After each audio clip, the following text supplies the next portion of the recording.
All right, everybody, we're going to get started. Welcome to today's Hinckley Forum. My name is Max Lepore. The Hinckley Institute of Politics is a nonpartisan institute at the University of Utah.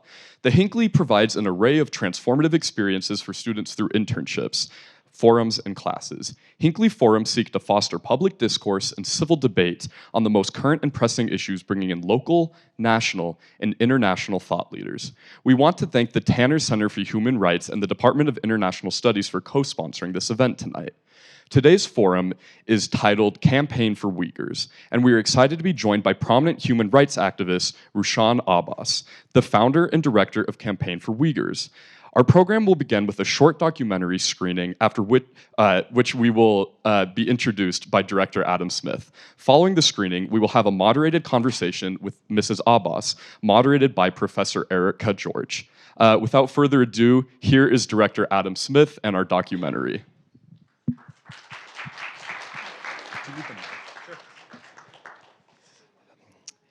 All right.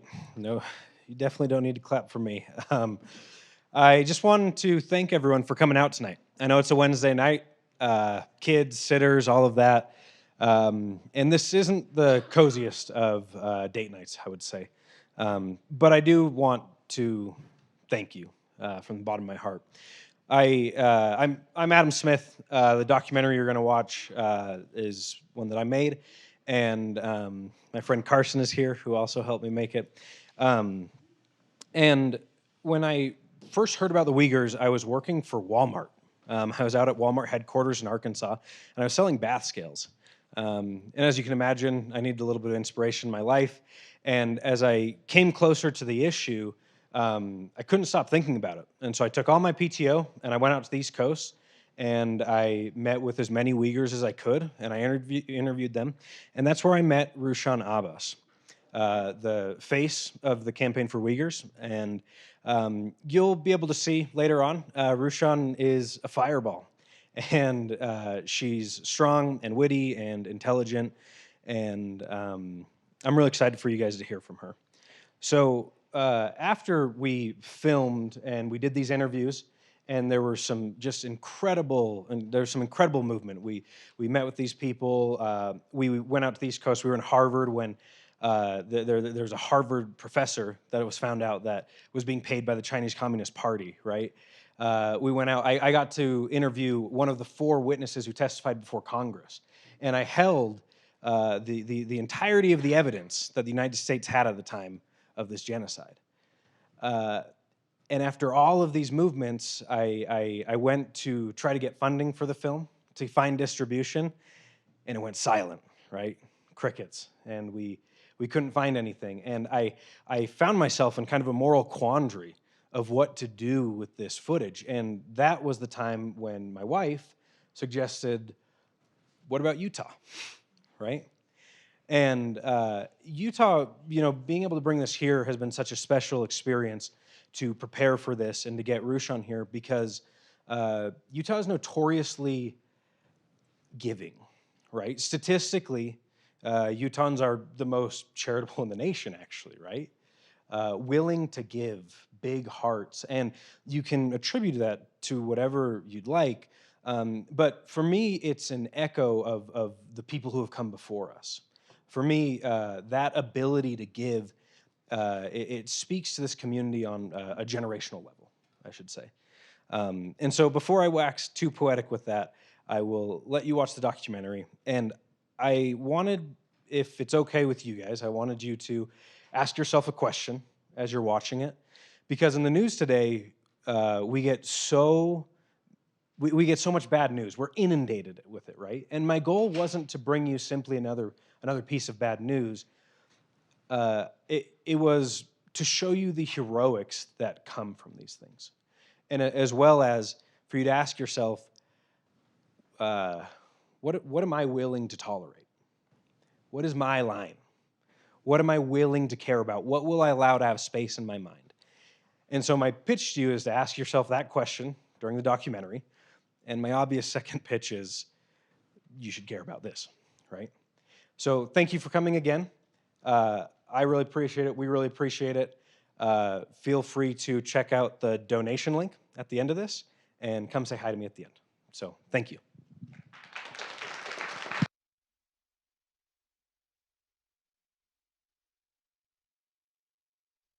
Things he did, but it's not coming up in the polls. And I think the whole Republicans interested in getting Hillary to run again is a setup. Nobody cares about what's happening to the Uyghurs, okay? You bring it up because you really care, and I think that's nice that you care. The rest of us don't care. I'm just telling you a very hard... Wait, you're saying you personally don't care? I'm telling you a very hard, ugly truth, okay? Of all the things that I care about, yes, it is below my line. Okay? Of all the things that I care about, it is below my line. A huge collection of data, including images linked to China's mistreatment of Uyghurs and other minorities, has been handed to the BBC. Now, the information was hacked from police.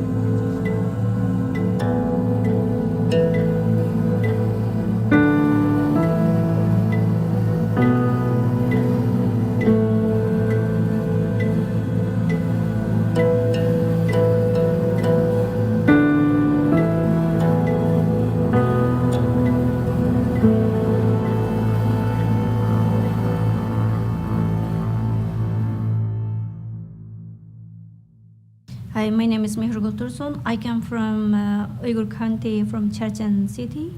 And I was, from 2015 to until 2018, I was in the Chinese detention camp.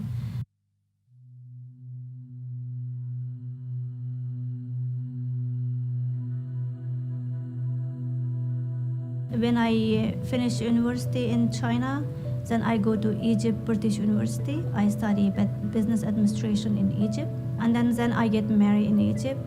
2015, I had the triplet in Egypt, 2 boys, 1 girl.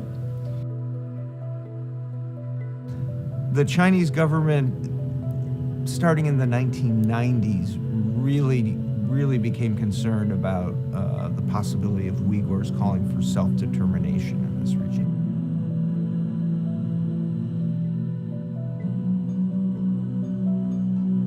And then the fall of the Soviet Union suggested to Chinese leadership that the People's Republic of China could meet a similar fate.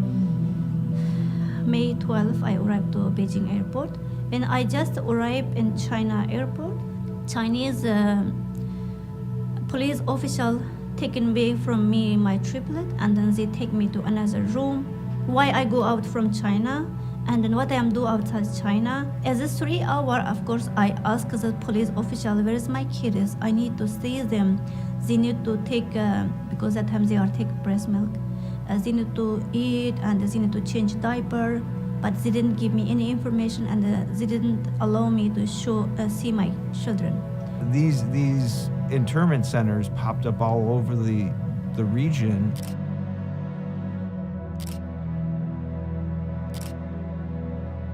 Then come another 2 Chinese official men coming from my backside.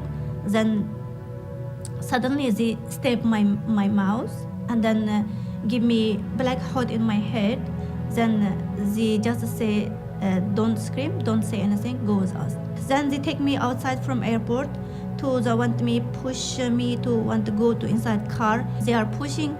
I broke my nose to pump somewhere, I don't know what it is. Then I feeling like I've had something coming. I feel I understand this, have a lot of blood coming from my nose, but I want to scream and I want to tell them help, but I cannot speak because they stab my mouth. We established Campaign for Uyghurs at the end of 2017 when we started to hear more than 1 million Uyghurs started to get picked up. The counties and the neighborhoods were filling quotas to fill those concentration camps. Then after from airport, they are directly, they take me one prison in Urumqi inside. They take me to this still black room. Its meaning is like, by Chinese calling is 黑房间. Its meaning is black room, no window, no light, no anything. I'm sitting like this and then 4 or 5 police officials sitting like you. And then they start about a lot of questions. I am pray, why I am go out from China, what I am doing in China, and why I study another language.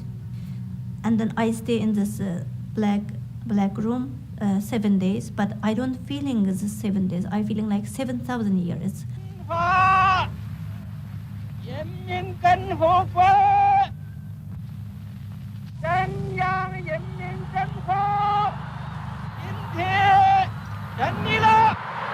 I was born in a re-education camp. What they're seeing today is something that has been ongoing as long as I can remember for. Since 1949, when the Uyghurs' homeland, East Turkestan, was delivered in a silver platter to Mao by Stalin. The surveillance is so extensive. It's some of the same surveillance that Google and other search engines do of us every day we get on the internet.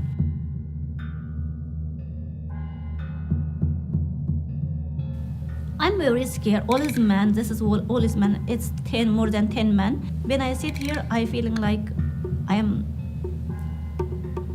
I cannot explain this feeling. Is very hard, especially for like one girl, woman. It's very hard. So I sit and then they start ask a question.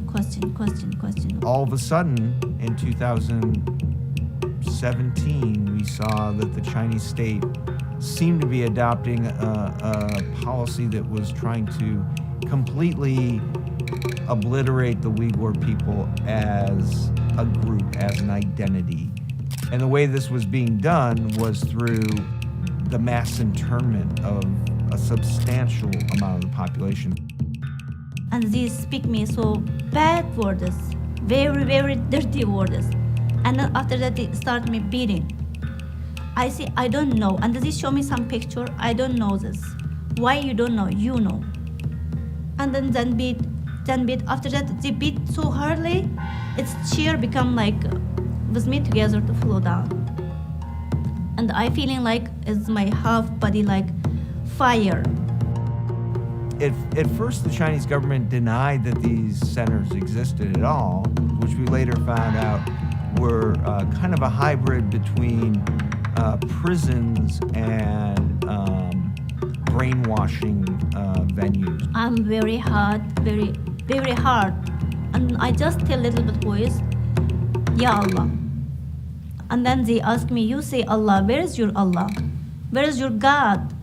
You tell me your God, if your God is stronger than me, stronger than Chinese Communist Party, let him come here now, help you. He is nothing. There is not Allah, there is no God. It's Chinese Communist Party. We are God. Xi Jinping our God. If we let you die, you can die. If we let you live, you are live. So we are your God. And under a statue of Mao Zedong, with their fists raised, groups of tourists recite their party oath, committing allegiance and fidelity, they say, to observe the party's discipline and guard all its secrets, ready at all times for sacrifice. This is the day the Communist Party of China was born, he says. And yet, this is the reality that we're living in. The corporate interest, fearfulness of the Chinese government's retaliation, lack of political will, lack of leadership. Let me ask this. So which part of genocide is political thing? Slavery, is that a political thing? Concentration camps? Indoctrination, mental and physical torture? I want to die. I just feel, please kill me. Please kill me. I don't want life, please kill me. As there have a lot of people. All, I don't know, this is woman or man, because all no clothes, no hair. I just inside very scared what they are doing for us. Maybe they want to give gas, kill us. I just think, okay, no problem. I want to die anyway, I want to die faster. And then when police go out, all stand up and look at me. Then I understand all is woman, not man. When Nazi Germany started to build the concentration camps, Holocaust, Europe and the international community knew what was happening, but they decided to continue to do business with Nazi Germany, enabling Germany's economy to kill more people. Ladies and gentlemen, the President of the People's Republic of China, His Excellency Xi Jinping, and the President of the International Then, Olympic Committee. When they regret, when all that happened, they came back and said, we didn't know it. The information flow was slow, and we didn't know it. And there is a vow, never again. I personally thought that never again meant something. That important promise now rings shallow because of the tepid responses that we've seen from liberal democracies, which is wrong. And of course, is this 9 months, I witnessed, more than near to 3 months, I witnessed 9 women die with me stem cell. They are diagnosed, they stop breathing, they die. Well, today, no one, none of the leaders, none of the corporations, nobody can claim the ignorance because this is 21st century information era, so nobody can claim the ignorance.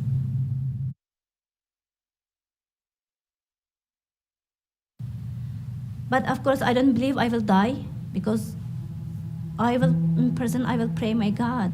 We are come to the world, we return back, and then we gonna go back to God.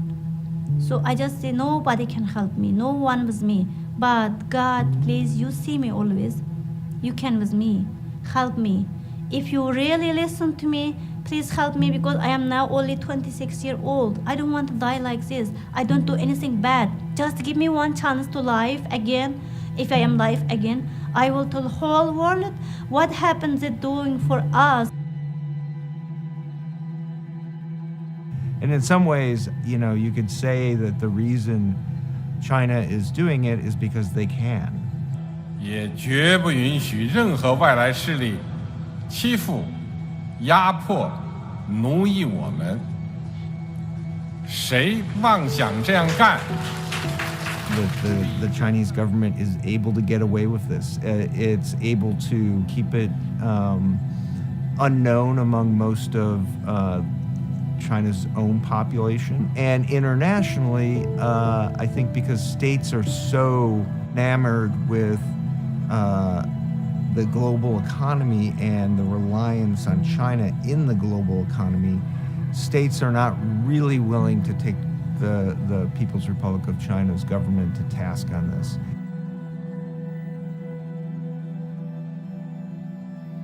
And then they take my ID card, a passport, and then they say I am in the blacklist people. I am in the dangerous line.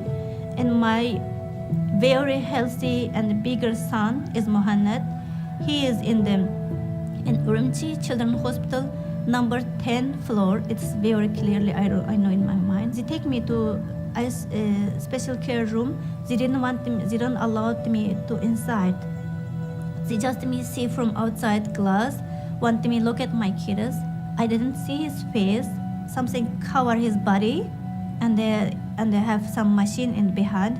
He say my kids is very sick. He just get surgery. I cannot enter now. Maybe next day I can see him.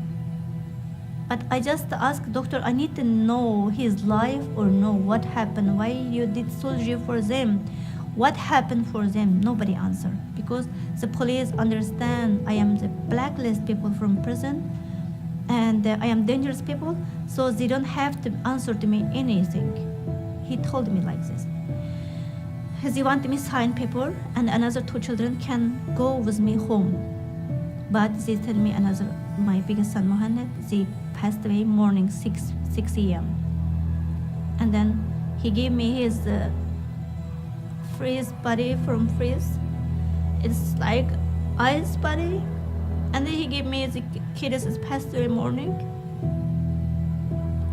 I hold my son. I didn't want to accept because when last time I see is 2 months old, my children they are so healthy, they laughing to me, play with me in the airplane. I am the first time become mom in my life. And this is three children is my first kids. And I love them so much. But after all this situation, I am in prison, I go outside, they give me my kid's dead body. It's like very hard. I don't believe. I just tell the doctor, please give me something blanket. I want cover. I want to give him warm. He is sleeping, I let him wake up. I try to let him wake up. I touch, I kiss him, I let him wake up, he cannot open his eyes. I'm sorry. Take a break. Yeah.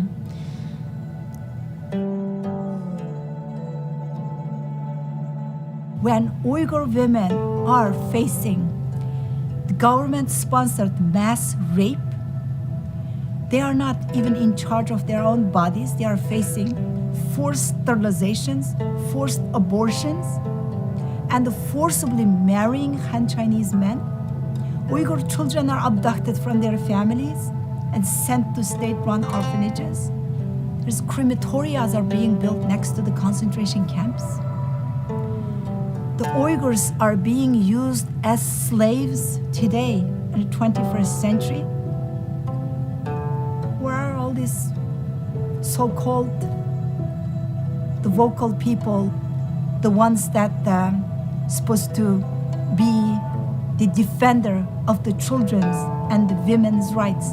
If we want to call this essentially a genocide, one of my biggest worries is this may not be the last one in this century by any stretch of the imagination.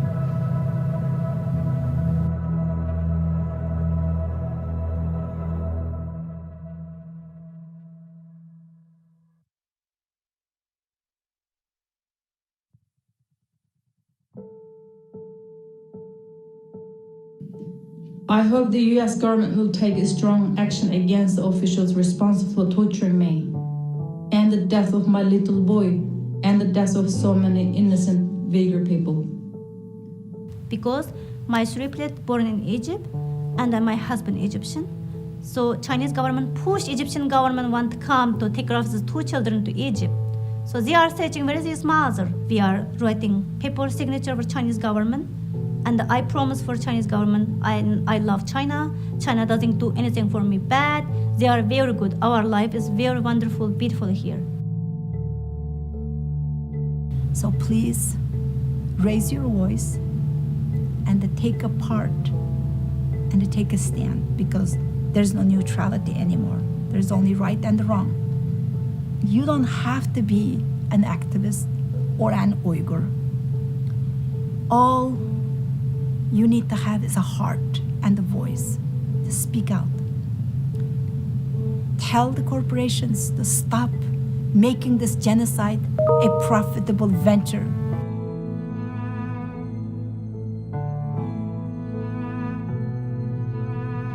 My people look to the United States as a beacon of hope.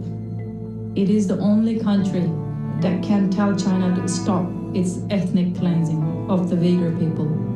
So they just, why don't you just say it's a genocide, crime against humanity every day?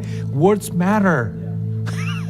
and you cannot stop the genocide by dancing around in some terminology that is part of your language. So US government understands this, and then they want to help me and my children to bring here safety, land of the free country. I'm here now with my kids. My kid is near to 6 years old now. So, but I'm here. I am voice of this concentration camp. Tell the international community, tell the government officials, tell the Western democratic countries to wake up before it's too late. I still remember the words of the officers when I asked what my crime was. They said in code, being a Uyghur is a crime.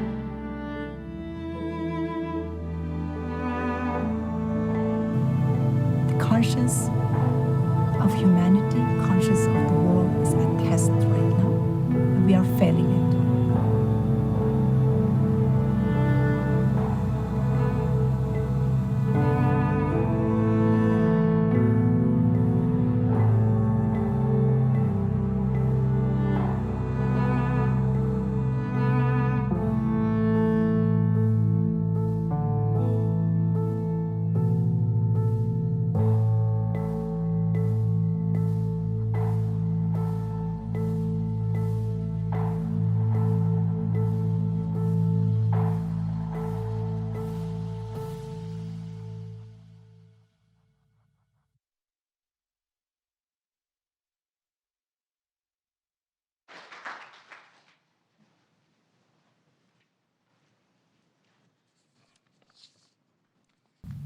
my wife and I went on a trip. Sorry about that. All right, thank you so much, Adam and everyone, for the documentary. As we transition to our panel discussion, I wanted to introduce Rushan Abbas as well as our moderator. Rushan started her activism work while she was a student organizing and leading in the pro-democracy demonstrations at Xinjiang University in 1985 and 1988. Since her arrival in the United States in 1989, Ms. Abbas has been an ardent campaigner for the human rights of the Uyghur people. In 2017, Rushan Abbas founded the Campaign for Uyghurs to advocate and promote human rights and democratic freedoms for Uyghurs and mobilize the international community to act to stop the human rights atrocity in East Turkestan. Under her organization, Ms. Abbas introduced and led the One Voice, One Step movement and successfully organized a demonstration on March 15th, 2018 in 14 countries and 18 cities on the same day to protect China's detention of millions of Uyghurs in concentration camps. Ms. Abbas works with groups in the United States, Canada, the UK, and other parts of Europe, Australia, Japan, and Turkey to highlight the Uyghur cause and in support of empowering Uyghur women and youth for activism. In February 2022, Campaign for Uyghurs was nominated for a Nobel Peace Prize for activism and advocacy done to promote the Uyghur cause for freedom. Campaign for Uyghurs was nominated by U.S. House of Representative members Tom Suozzi and Chris Smith, who co-chaired the Uyghur Caucus. Ms. Abbas frequently briefs U.S. lawmakers and officials on the human rights situation in East Turkestan, testifies at the United States Senate and Congress, and regularly appears on media outlets to advocate for the Uyghur cause and gives public speeches, having spoken for audiences at Holocaust museums, universities, U.S. embassies, grassroots groups, and more.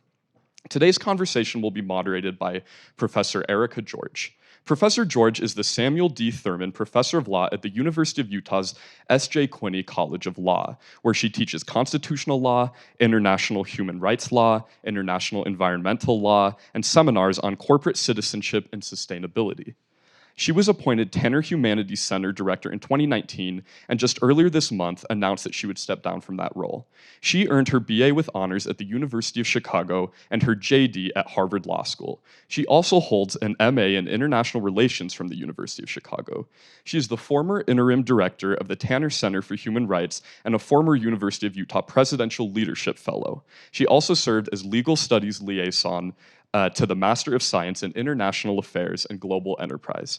Prior to joining the University of Utah, George was a fellow and later consultant to Human Rights Watch, conducting human rights investigations in South Africa on women's rights, children's rights, violence, the right to education, and rights abuses related to the HIV and AIDS epidemic. George has testified before international human rights treaty bodies, foreign governments, and has briefed the international media on international human rights law, racial discrimination, and gender violence. She's a frequent speaker on human rights, sustainability, diversity, gender equality, and corporate social responsibility. Please join me in welcoming our guest today.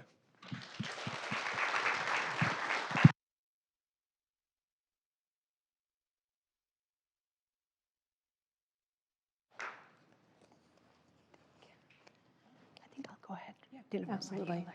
Thank you, everyone, for being with us this evening. Rushan is going to start with a few opening remarks, and then I will ask a few framing questions, and then we're going to open to audience conversation and dialogue. So thank you very much. Thank you, Adam, for creating this incredible film and working tirelessly with Kimi and Hinckley Institute to making this event possible. And thank you all for joining us tonight. I stand before you with a deep gratitude for this opportunity to be here and to talk to you about this atrocity of the century.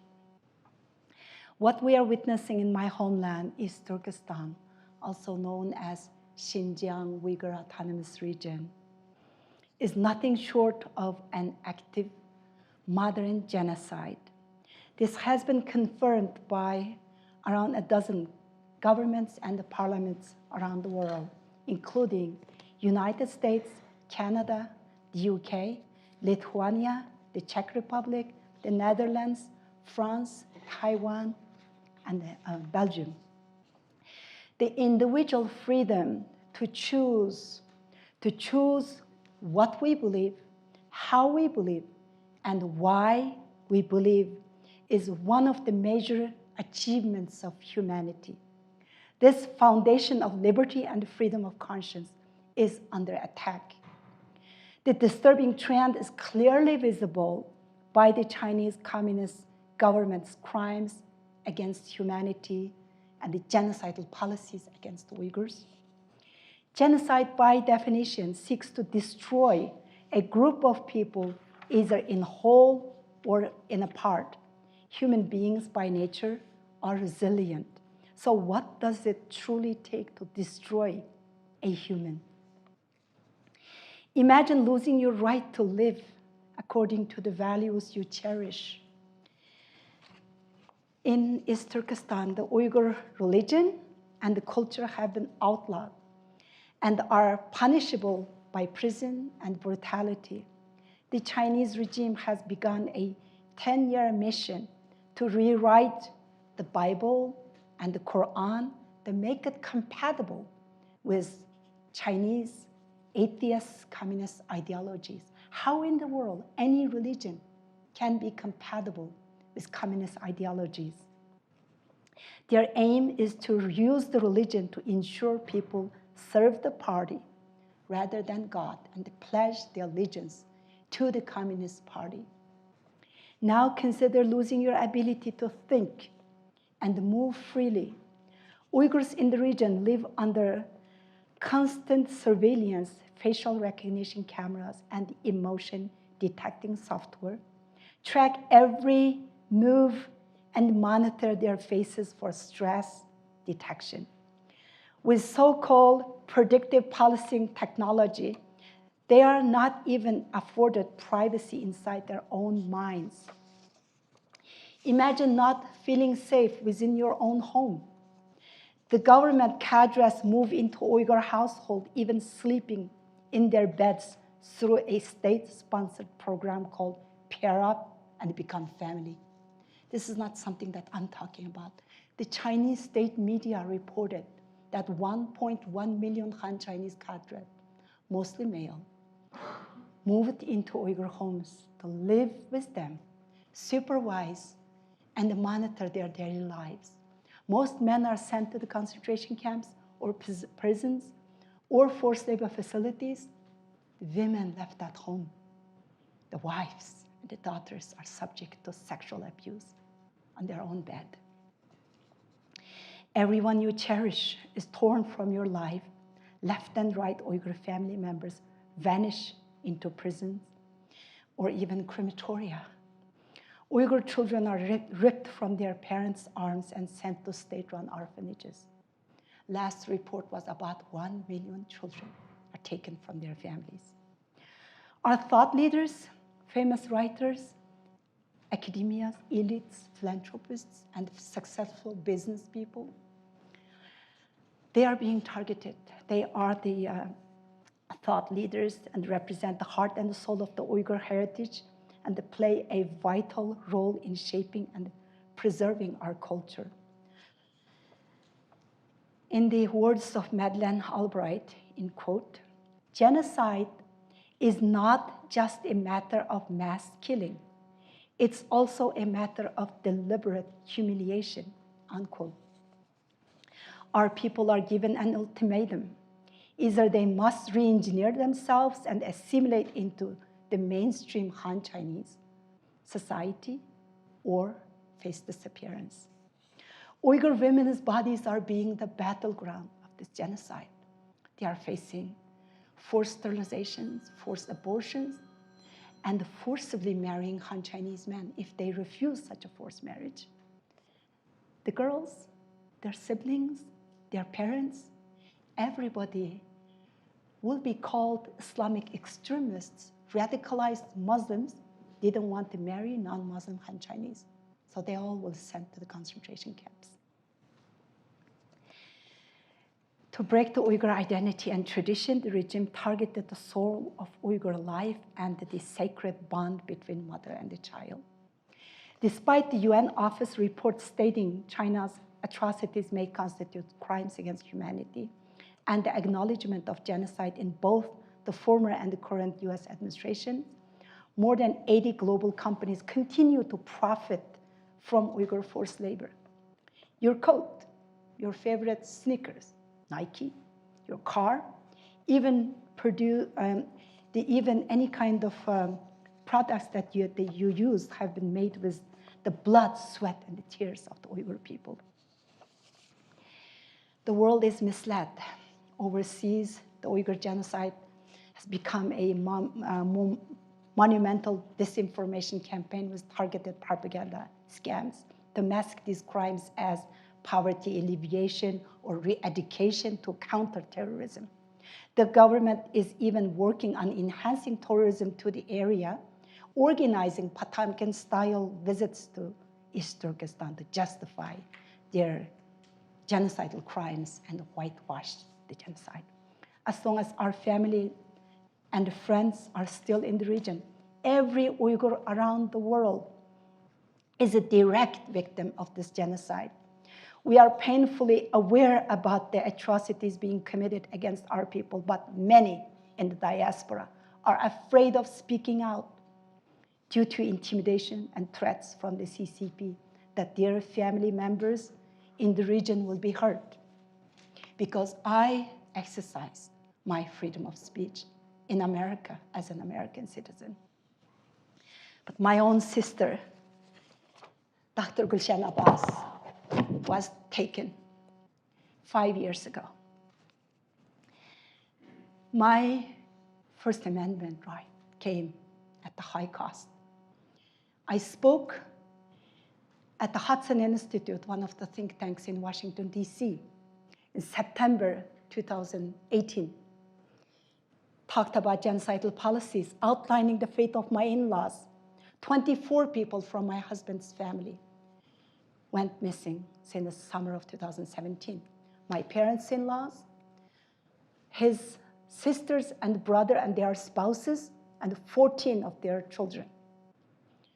6 days after my speech, which was televised on YouTube, a retired medical doctor, she was taken from her home, and still she's in jail.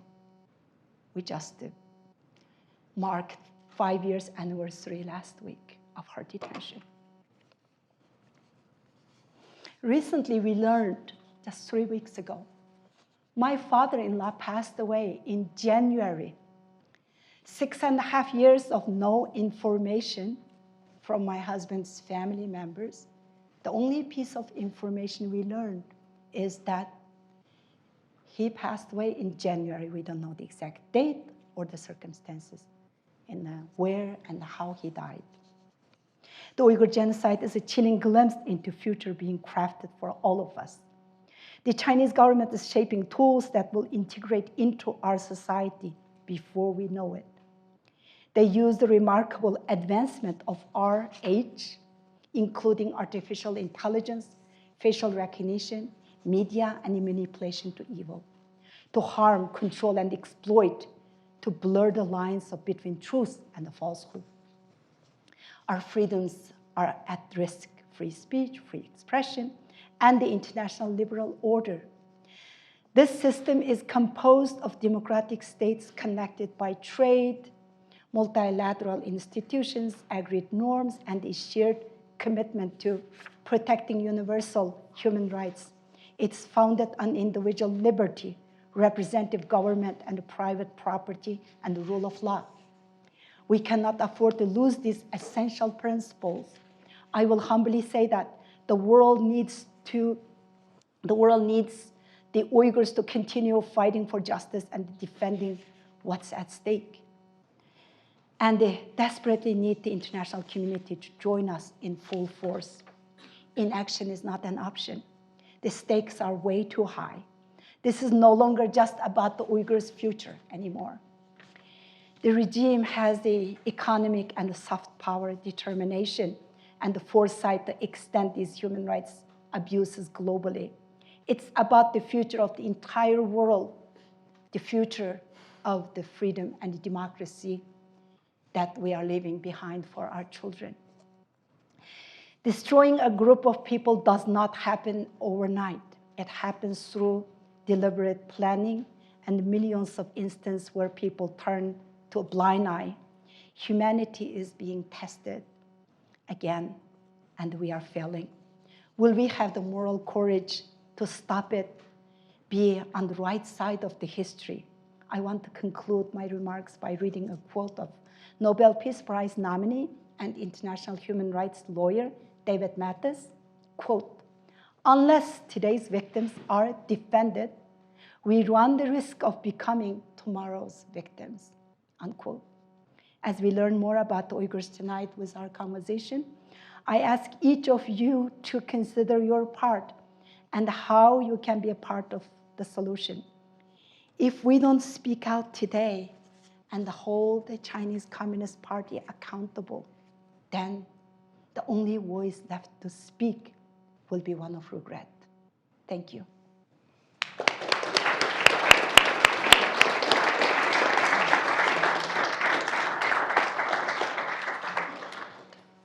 I want to thank you very much, and also I am sorry for your losses and the continued disappearance of your relatives. In international law, if someone has disappeared, the crime continues because they're not found. Right?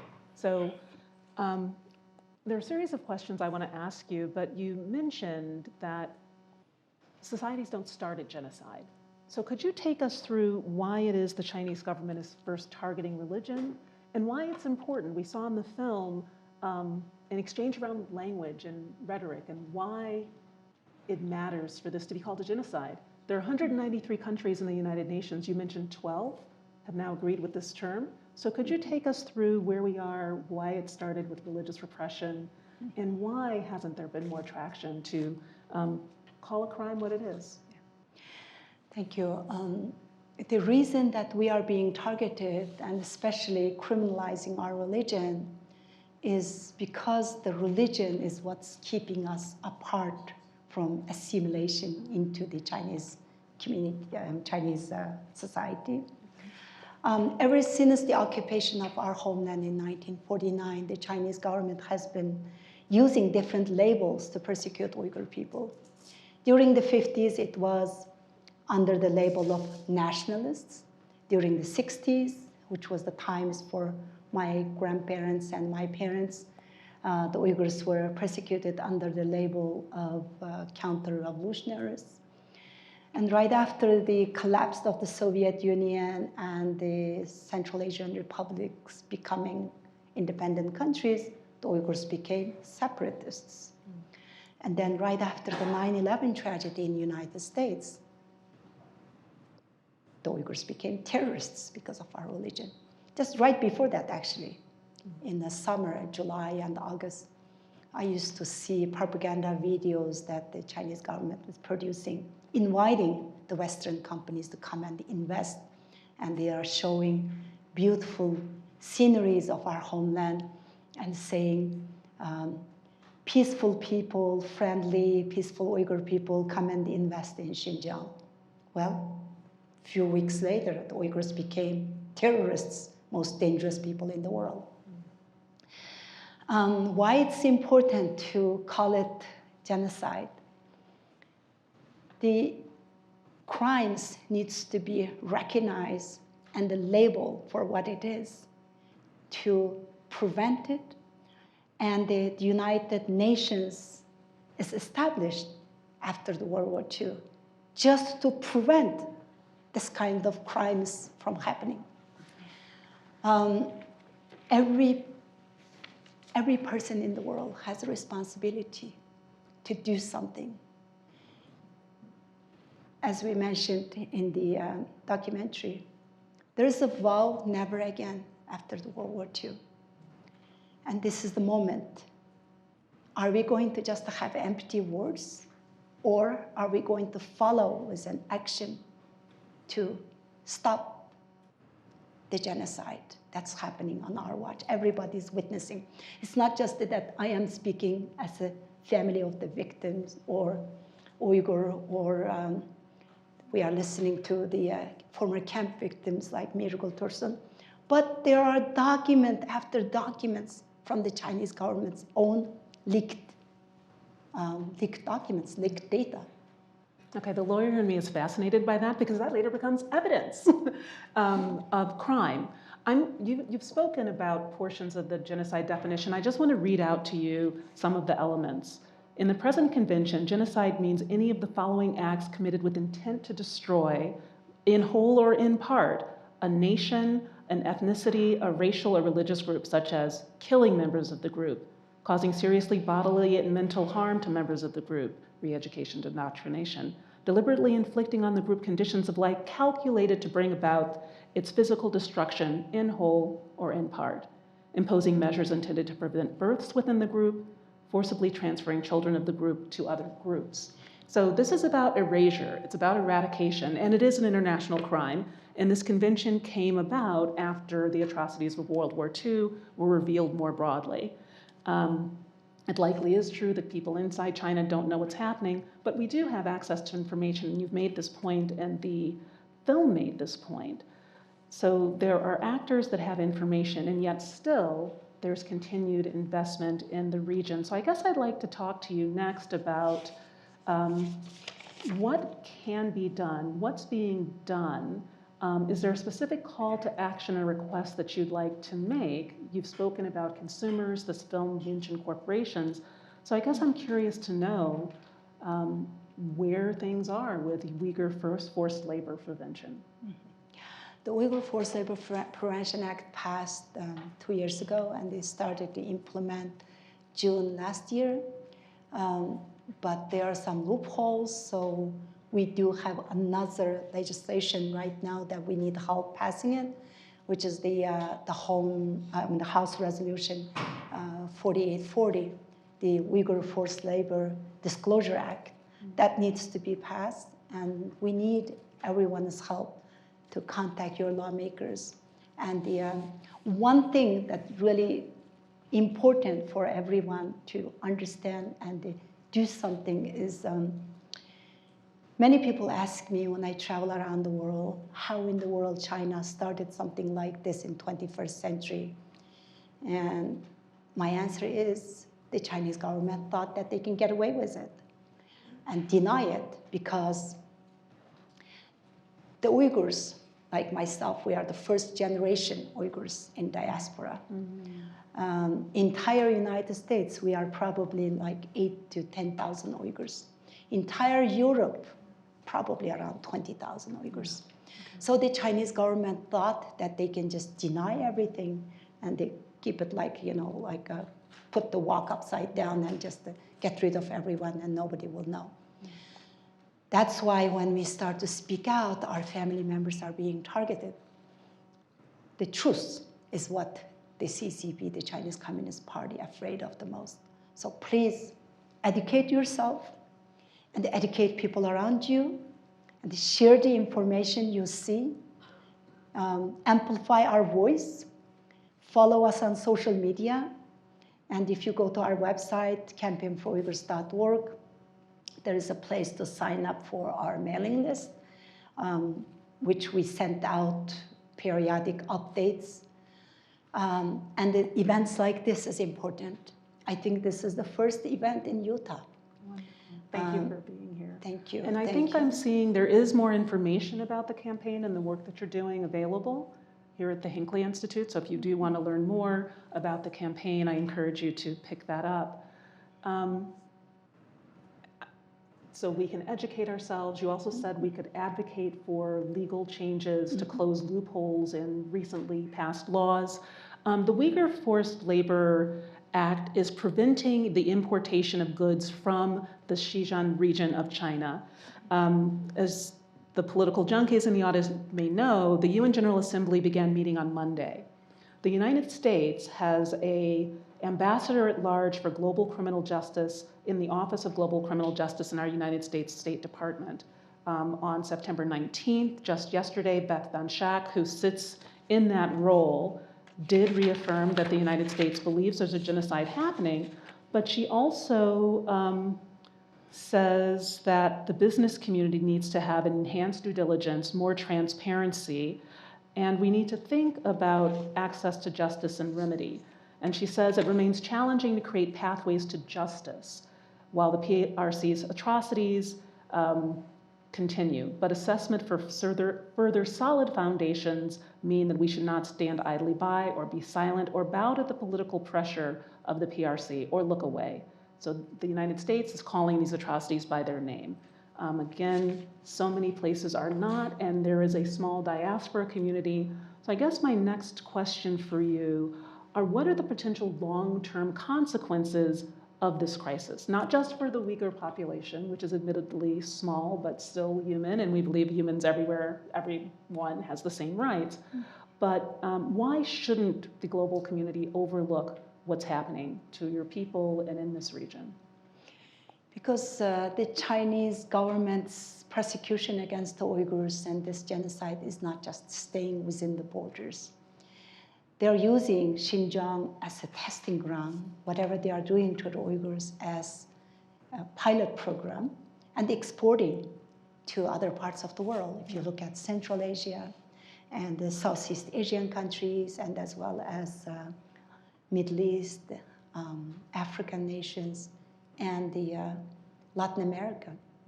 So if Chinese government can get away with something like this in 21st century, trying to eradicate about 20 million people in East Turkestan, what makes you think that they are not going to try to empower other dictatorship countries or dictators in the world and to do that in other countries? So empowering others, so other repressive regimes will learn from the effective techniques of repression in this region, and that should give all of us pause.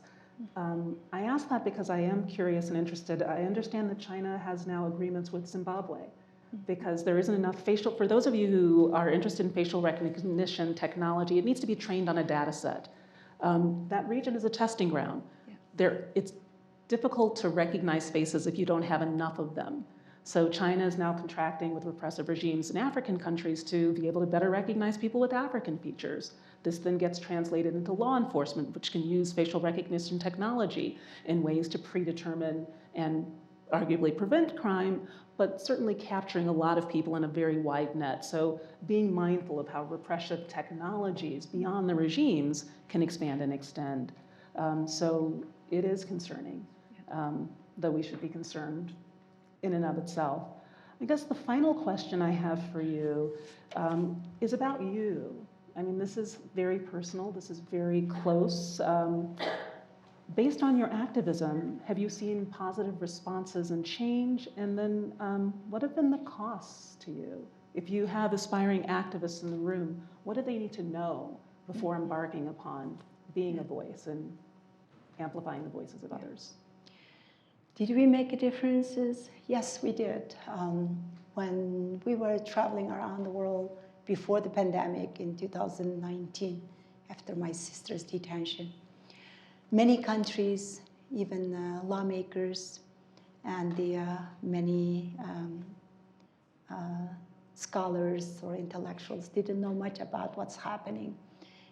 If they know, then something like, yeah, China's having some human rights issues in one of the northwestern province. That was it. But today, a majority of the world population know, and the most of the governments, especially the Western democratic countries, European Union, or like our allies in Australia, Canada, UK, they all know. And they see China as being a national security threat to those countries. So, and plus at the Hill in Washington, actually. In 2020, the State of the Union, the President's State of the Union speech, I was hosted by Senator Rubio as his guest. When I attended, like more than 50%, maybe like 60-some% of the people that I met that day, senators, representatives, their chief of staffs, When I say I'm Uyghur, I had to explain who the Uyghurs are, why I am there, why my sister is in detention. But then this year, again, I was hosted by a ranking member of the Select Committee on the CCP, Raja Krishnamurthy. 100%, everyone that I met, when I say I am Uyghur, the response was, very sorry for what's happening to your people. And this was a bipartisan piece of legislation, the Forced Labor Act, which in our contested political times is quite an accomplishment. Just one last question before I open it up for everyone. Your personal experiences, you've seen progress, and you don't need to answer if this is too personal, but what are the investments in doing activism? What are the emotional costs? What are the emotional rewards? What can you do to prepare yourself to be an effective advocate? Because clearly this is scary. The consequences are very dire. Yeah. Well, just 5 years ago, I was a business professional. I was the International Business Development Director, running over several international offices in Turkey, Saudi Arabia, and Qatar, and traveling around the world, attending trade shows. And I never thought that I will be quitting my full-time job and become a full-time activist and going around the world speaking about those crimes and advocating for my sister and the millions of Uyghur people. So the emotional distress is huge. I quit my full-time job in 1-year anniversary of my sister's detention in September 2019. Sorry. But when the Chinese government detained my sister and the thought that they can silence me by taking her, they undermine one thing which they will never understand, the power of love. The love I have for my sister, the love I have for my people, and the love I have for freedom and democracy. I came to the United States in 1989. I was 21 years old. I did not speak a word of English. I left my parents, left my friends, my home.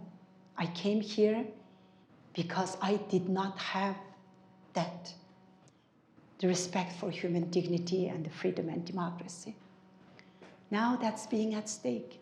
Here in the United States, we are losing a lot of things here in the United States. When I see Hollywood celebrities, NBA athletes, Disney, and a lot of talk show hosts, they are so vocal against any kind of social injustice, rightfully, they should.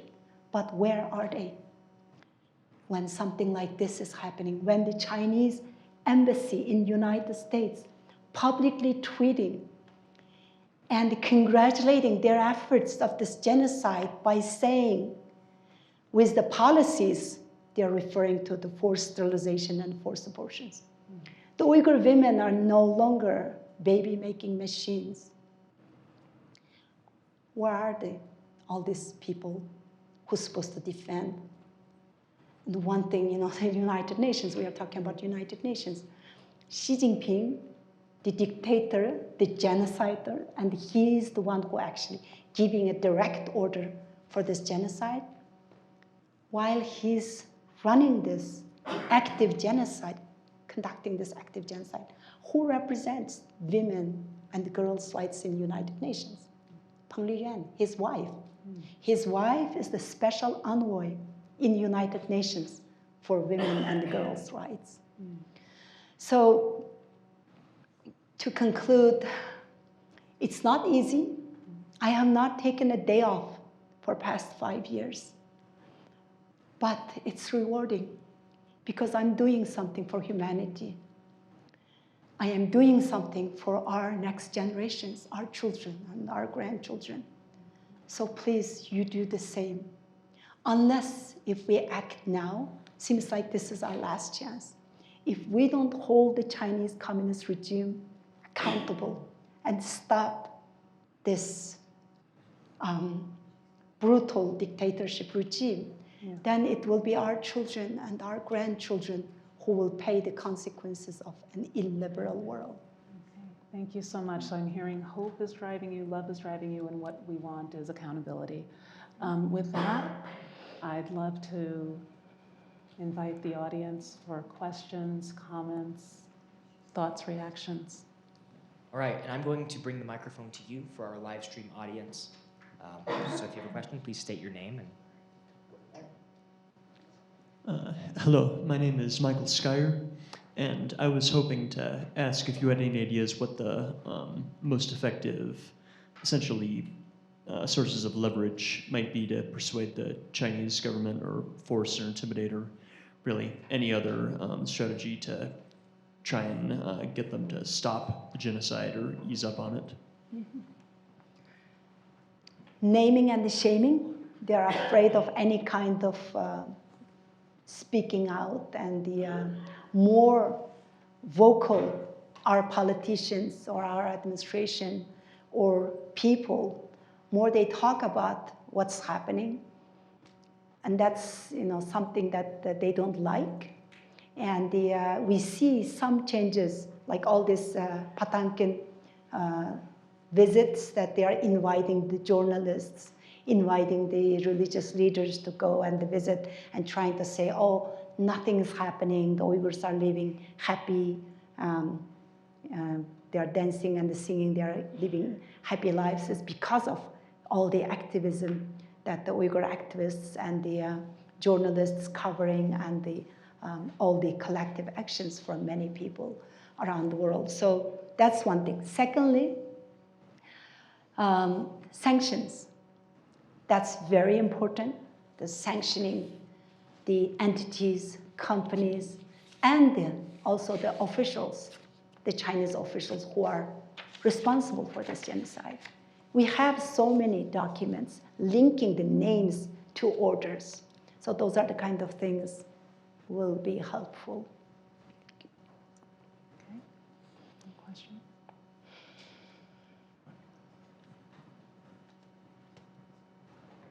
Hi, my name's Grace. Thank you so much for being here and teaching us about this. I was wondering if you could tell us a little bit about your time in Guantanamo Bay and working with the Uyghurs there. Thank you so much. I was waiting when and how this question will come up, because the Chinese government is using this to demonize me and discredit my work. There were 22 Uyghurs in Guantanamo.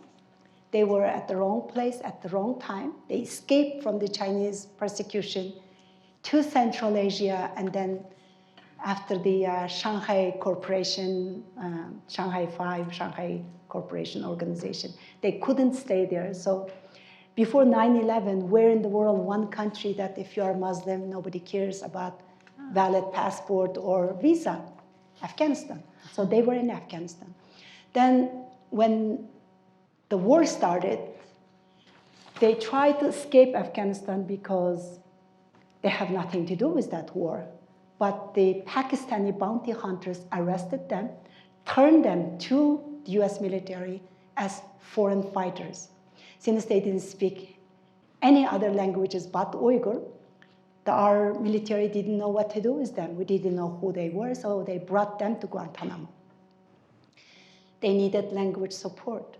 So the US government contacted me, and I went there. I translated for those Uyghurs. Through my translation, US government find out that they are innocent. They are not against US or its allies, and they needed to be released. But where to? You cannot release them back to China. That means execution for them. So the US was approaching third country to accept them. And I worked with the US government, the administration, on their resettlement. Now, luckily, 22 of them, all of them in the third countries, safe. And that's part of my life that I'm proud the most. But today, Zhao Lijuan, the Chinese deputy director for the foreign ministry, and Wang Wenbin and the other Chinese officials, using this and calling me Guantanamo torturer, how I supported United States' crimes against humanity in Guantanamo. And right now, actually currently, just yesterday, day before yesterday, I was in the United States for the UNGA 78. And whenever I tweet anything, and I've got these trolls calling me, oh, did you torture Uyghurs in Guantanamo? Are you responsible for the torture of the Muslims in Guantanamo? So this is just the CCP's talking points. Thank you so much for asking that question. Other questions? Yes. Coming to the back here.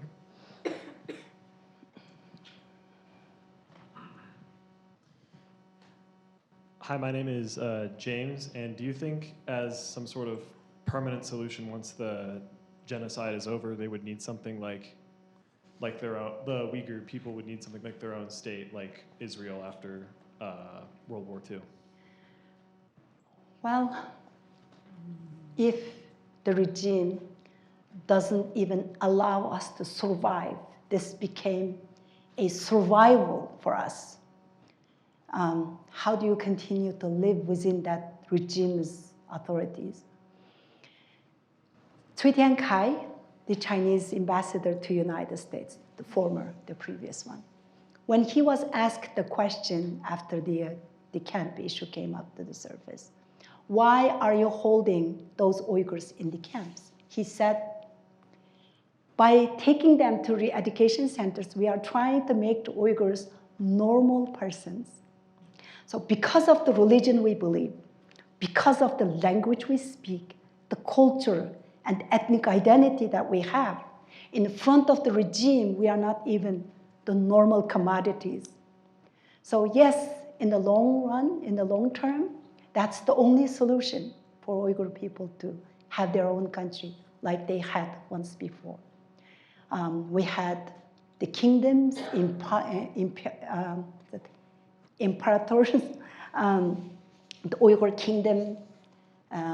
We had like 3 Khaqanates and the kingdoms back in 800 BC to 1335. And then after the occupation of Chinese communist regime in, after the Manchurian occupation in late 1800, our people fought and they gained their independence twice, one in 1933 and one in 1944. But then the game between Stalin and Mao Zedong, our region was peacefully handed over to the Chinese regime. Thank you. We have time for a couple more questions. So raise your hand and I'll come to you. Yes. Okay. One more? There's one. Oh. Oh, it's there again. If memory serves, the Uyghurs are not the only Islamic people in China. I believe there's also a category of ethnically Han Chinese people, the Hui or Hui. I don't exactly remember how you pronounce their name. Do you think if the Chinese government is successful with their erasure of the Uyghur people, do you think they would be next up on kind of their agenda for erasure? Already started. Already started to demolish their mosques and the, you are referring to the Hui Muslims in Xi'an and the Qinghai area.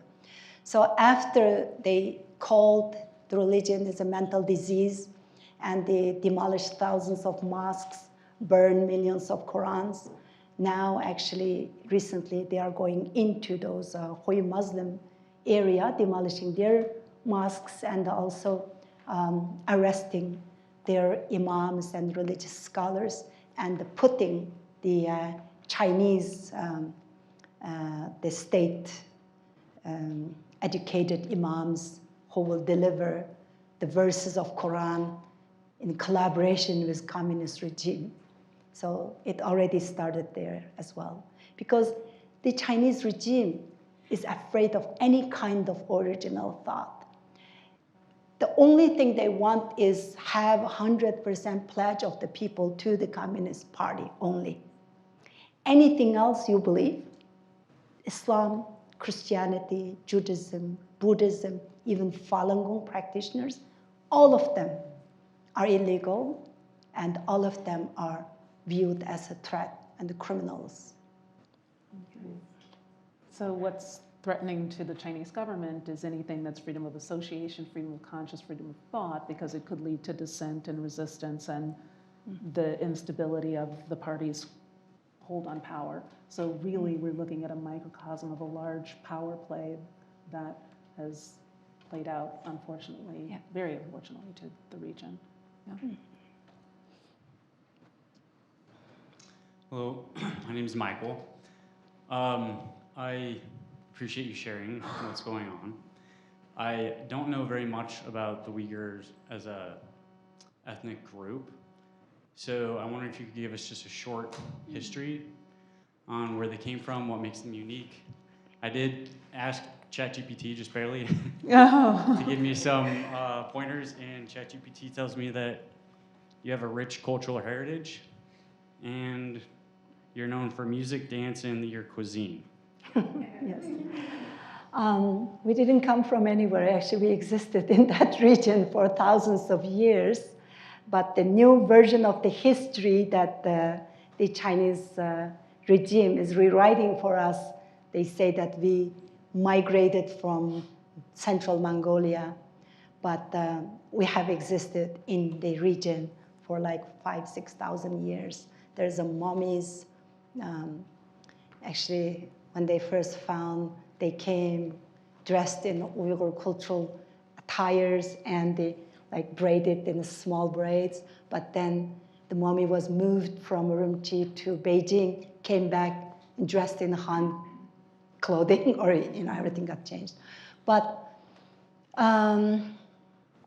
so how did we become under the control of the Chinese regime?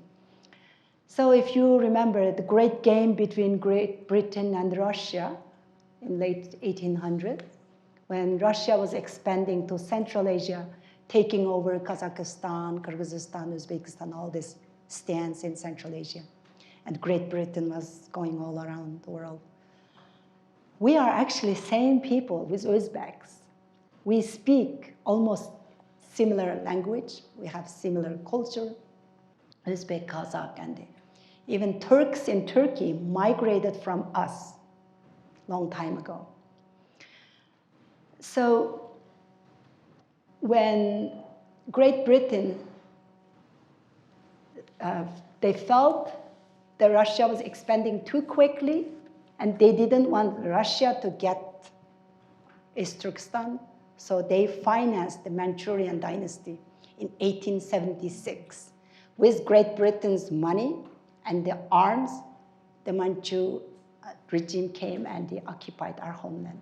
And they gave us the name Xinjiang, and which was in 1884, which means in Chinese is new territory, new border. That's why we don't like to be called Xinjiang, because that's a colonial name for us, and which is not true. We are not new border or new territory for anybody. We call East Turkestan because that is the geographical and the historical name. If you look at the Central Asia, all the stands, Uzbekistan, Kyrgyzstan, Tajikistan, we are all Turkic people. That's Western Turkestan, and we are in the East. We are the Eastern Turkestan. We do have beautiful culture. Because so many religions came and went, Buddhism, shamanism, Zoroastrianism, Christianism. So we picked the best of everything. Our food is also like that. It's very good. A little bit of everything, Persian, Pakistani, Urdu food, or Turkish. And we even have some influence of the Chinese food. But we do have our own very cultural, unique food. We joke spaghetti went to Italy from us because Marco Polo went to Kashgar as part of ancient Silk Road. That's where we are, actually. Heart of the ancient Silk Road started with our region. Even pizza, we claim it's from us because we do have traditional Uyghur dishes similar to pizza, and we make handmade noodles like spaghetti. Landscaping is, the region is about 1/6 of entire China, size-wise like 4 times of California. High mountains, desert, high mountains, desert, and high mountains. So it's sandwiched between three high mountains and 2 large deserts. Underneath the desert is petroleum, natural gas, all kinds of precious metals, and it's very rich in resources. Cotton, the long, thin, very high quality, high fiber cotton only comes from our region. 84% of China's cotton output come from us. So if you see any cotton products that's made in China, you could be buying the cotton hand-picked by Uyghur slaves. Tomatoes, we have really great tomatoes. Heinz ketchup uses those tomatoes picked by Uyghur slaves. So I don't like using Heinz ketchup anymore. Yeah. I don't know if we have time for one last one, or... One more back here, and then we'll turn it back to you for closing remarks.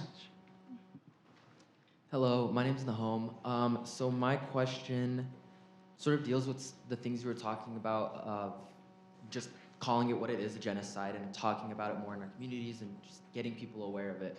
So with the use of social media, we're obviously able to share things more and get people more aware of the issues that are happening.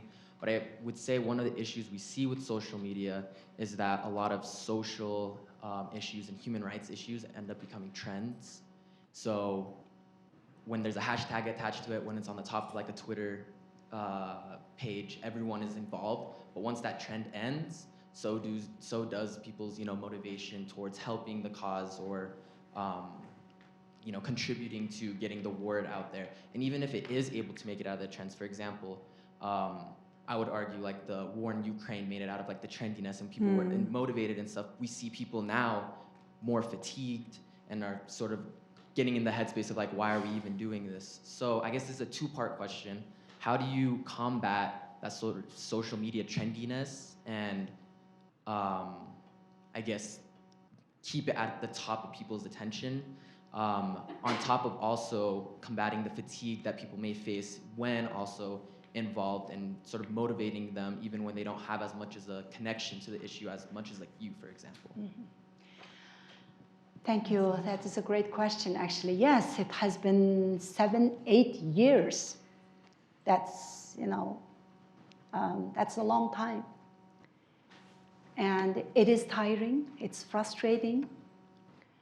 But at the same time, if you look at it, a few years ago, Xi Jinping was known as the leader of the world and the second economy of the world, China, leading China and all that. But today, Xi Jinping is known as a dictator and a genocidal regime, Chinese government is known as. So we have to keep doing what we are doing, and it is difficult to follow the hashtags and trends and all that. But what we are doing is making differences. And that's why we need people like yourself, young people who are good in social media and help us share the information and help us with hashtags or trends. You mentioned Putin's invasion in Ukraine. That is an ample example of what happens when you ignore the dictator, appease the dictatorship regime. In bright daylight, Putin's invasion came in with tanks and the armed soldiers. But Xi Jinping's invasion is coming in with Confucius institutes, money and the trade deals and the smiley faces. So it's more dangerous. And Xi Jinping is empowering Putin, actually, and sponsoring that war. So it's all linked together. So we do need help. We do need help amplifying our voices. Give us platforms like this one or anywhere in your community, in your universities, or any kind of platforms that you have. only with that kind of support, we can make a difference. The Chinese government is afraid of the truth, so let's share the truth. Go to our website or follow us on social media. Mine is Rushan Abbas. And we also have Campaign for Uyghurs on the Instagram, Twitter, and the Facebook, and on YouTube, Campaign for Uyghurs YouTube channel. Subscribe and just share the information. Thank you. Well, please join me in thanking Rushan for joining us this evening. There's information about the campaign available. If you learned something tonight, maybe share a point that you've learned with your social media friends and colleagues, and then follow what's happening. The UN General Assembly is meeting. There are bills before Congress. This is an institute of politics. It's beyond the hashtag. It's what happens after the hashtag. It's the sustained policy and legal change, and ultimately accountability for the crimes that are occurring. So thank you very much, and thank you for being here. Thank you to Nick and the Hickley Institute. Thank you for the wonderful film, and thank you for your interest in this issue. Please join me in thanking our guest.